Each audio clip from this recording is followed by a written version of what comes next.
Alam nyo ba na ang tiyanak ay mga sanggol na vampira o aswang? Sila yung mga sanggol na pagkatapos ipanganak ay namatay. Mga baby na hindi napabinyagan bago pumanaw at pitos na ipinalaglag ng kanilang ina. Kaya sila ay galit at gustong maghigante dahil sa ginawa sa kanila. Kaya pag nakarinig kayo ng batang umiiyak sa madilim na parte ng inyong bahay at sa gabi, huwag nyo ito basta-bastang lalapitan dahil baka tiyanak ito at kagatin kayo. At kapag nakakita ka ng tiyanak, sa umpisa, maamo ang mukha habang nilalapitan mo ang sanggol.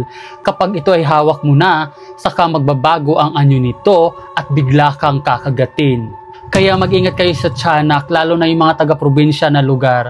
Dahil uso ang kwento na ito tungkol sa mga tiyanak. Naniniwala ba kayo tungkol dito? Ito ay kwentong bayan lang naman pero marami ang nagsasabi na ito daw ay totoo. Ano sa tingin nyo? Ang kwento natin ngayon ay tungkol sa manananggal. Tuwing sasapit ang hating gabi, lalo na sa kabilugan ng buwan, nahahati ang katawan ng manananggal. Nagkakaroon ito ng pakpak, mahabang dila at kuko. Ang gustong biktimahin nito ay mga buntis. Ginagamit nito ang mahaba nilang dila para sipsipin ang dugo ng sanggol na nasa sinapupunan. At ang kanilang kuko naman ay ginagamit panglaban sa kanilang kaaway. Pwede rin kayong kagatin nito sa liig dahil matulis ang kanilang ipin. Kaya naman sa mga buntis, kapag kayo ay nakarinig ng kaluskos sa bubong, baka manananggal na iyon.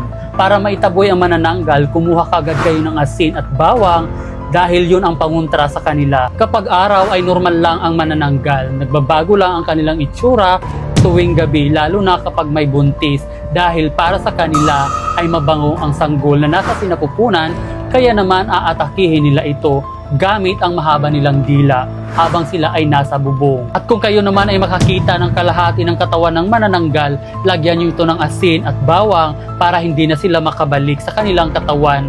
At pagsikat ng araw, ilagay nyo ito para matunaw dahil takot sila sa araw. Kaya naman yung mga nasa probinsya na nagbubuntis, mag-ingat kayo dahil totoo daw di umano ang manananggal, lalo na dyan sa probinsya.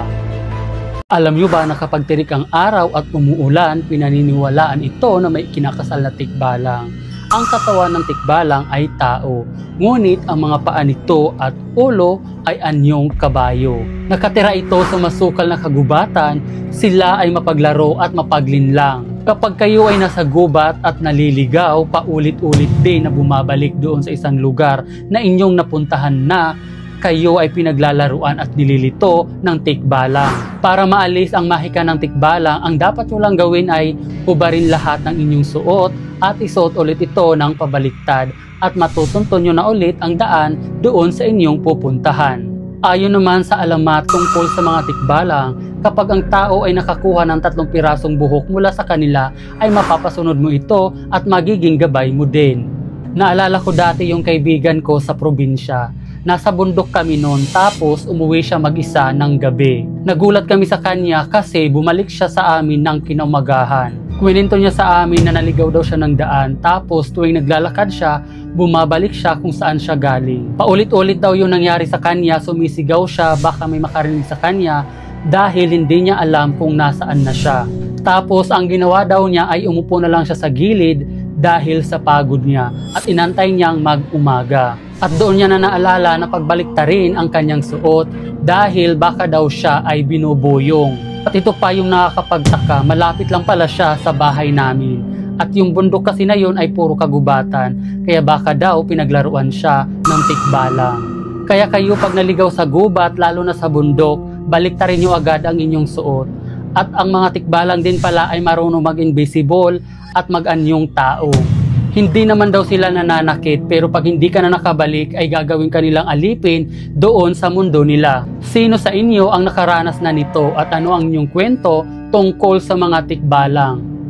Alam nyo ba na ang mga multo at masasamang espiritu ay nagsisilabasan tuwing sasapit ang Halloween at ayon ito sa mga paniniwala ng iba. At ayon din sa pamahiin na ang mga demonyo at multo ay nagiging malakas tuwing sasapit ang November. Kaya naman nakakahanap sila ng portal para makatawid dito sa mundo natin. Tumatakas sila at naghahanap ng bibiktimahin dahil para sa kanila ay season hunting nila ito. Kaya pansin nyo na marami ang nagsusuot ng Halloween costume para lituhin ang mga demonyo at mga multo at hindi na rin sila masaktan nito. At kapag kayo ay naka-costume, iisipin ng mga demonyo na kayo din ay masamang espiritu kaya hindi nila kayo bibiktimahin. Ito ay paniniwala lang naman, nasa inyo na kung maniniwala kayo o hindi. At ito yung dahilan kung bakit sinicelebrate ang Halloween at mayroon itong trick or treat dahil nagbibigay ito ng pagkakataon para magsaya ang mga bata. Nangungulikta ng candy at nagbibihis ng mga costume. Isa rin itong paraan ng pamilya at ng mga komunidad para magbigay ng kasiyahan at bonding. Kaya naman ihanda nyo na ang inyong mga pumpkin para makapangolekta ng candy sa mga kapitbahay at sa mga village. Uso ito sa kanila. At nakakapagtaboy din ito ng mga bad spirit. Happy Halloween everyone! Ano ang mga dapat gawin at bawal gawin tuwing araw ng mga patay para hindi kayo multuhin? Bawal makipagkwentuhan tungkol sa mga nakakatakot dahil baka lapitan kayo ng masamang espiritu at multuhin kayo.